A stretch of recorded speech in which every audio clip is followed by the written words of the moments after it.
کار د مسلمان حکمران دی، د ولی الامر د مسلمانانو د حکومت هیڅ یو شاله نه دی جایز چې هغه په یو مسلمان باندې د هغه د بعضو اقوالو چې هغه یا د جذبې په حالت کې کړي یا داسې یو موقع چې په هغې کې ملګرو مولانا شهید ادریس صاحب وایي و دې سړي چې څه کړي دي نو ډېر زیات ښې کړي دي او دا چې چا مړ کړی دی نو هغوی ډېر زیات بد کړي دي او یو مسلمان مړ کړی دی او دې سړي ته هېڅ ګناه نشته دی.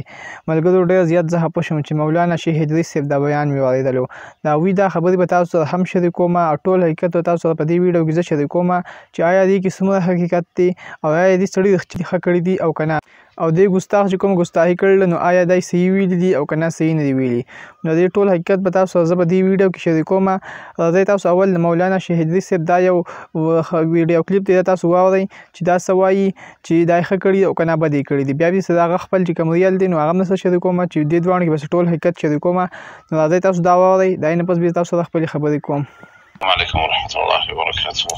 د اهل سنت والجماعت عقیده دا ده چې تنفیذ د حدود او تنفیذ د احکام شرعیه دا کار د مسلمان حکمران دی، د ولی الامر د مسلمانانو د حکومت هیڅ یو شاله نه دی جایز چې هغه په یو مسلمان باندې د هغه د بعضو اقوالو چې هغه یا د جذبې په حالت کې کړي یا داسې یو موقع چې په هغې کې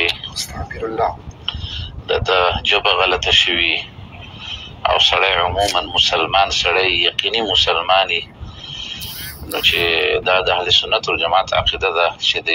ښه ملګرو زه تاسو واورېدلو. اوس راځئ د مولانا شهید ادریس صاحب دا بل وایس دی دا تاسو واورئ چې آیا دا څه وایي نو بیا سره نه پس زه خپلې خبرې کوم. السلام علیکم ورحمت الله وبرکاته. ټول اهل اسلام ته دا یو میسج دی زما د طرف نه. زما نوم دی مولانا محمد ادریس 400 تورنګ دی. شیخ ادریس صاحب باندې راخ مشهور یم. اوس راته د ساولډیر نه مولانا عرفان الله صاحب ټلیفون وکړو چې ستا د ساولډیر د واقعې متعلق یو دغه چلیږي، یو پوسټ چا ورکړی دی او چلیږي. نو زه دا تاسو ته وایم چې دا زما اواز هم نه دی او یا که ویم نو چا به د ځانه جوړ کړی وي. د دې متعلق زما هېڅ قسمه په دې باندې څه دغه نه دی کړی، پوسټ نه دی کړی. دا چا ځانه دروغ جوړ کړی دي او ما دا خلک منې کړي دي چې ظالمانو داسې مه کوئ. نو د دې ساولډیر د دې مسلې متعلق زما هېڅ قسمه پوسټ نشته. دا چا غلط فیک جوړ کړی دی او زما د مولانا عرفان الله صاحب په واسطه ټولو د ساولډیر دوستانو ته دا درخواست چې د خدای خاطر وکړئ او ما ته دا پوسټونه مه منسوب کوئ.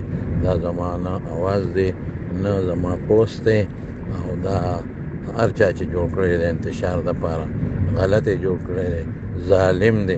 او که چا ملګرو دا تاسو واورېدلو چې دوه ځای وایسونه وو. دا چې کوم واقع تاسو ته راغلي وه تاسو ته پته ده.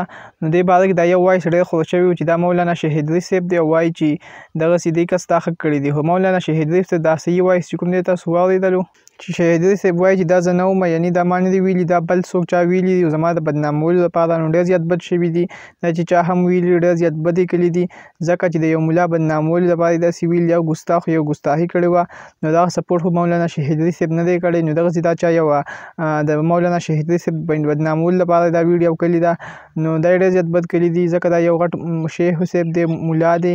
نو داسې کول نه یې پکار چې موږ داسې په مولیانو پسې داسې دروغ پروپاګنډه جوړه کړو هغه بیا په سوشل میډیا باندې وایرل کړو ځکه په دې باندې د هغه زړه ته څومره ازار رسېدلی وي. نو داسې کول هېڅکله نه وي پکار. دا چې څوک هم کوي نو دا ډېر زیات بد کوي، یعنې ځان له دنیا هم خرابوي او آخرت هم خرابوي. نو داسې کول هېڅکله نه وي پکار. په دې باندې مولانا شهید ادریس صاحب ته څومره خفګان رسېدلی وي.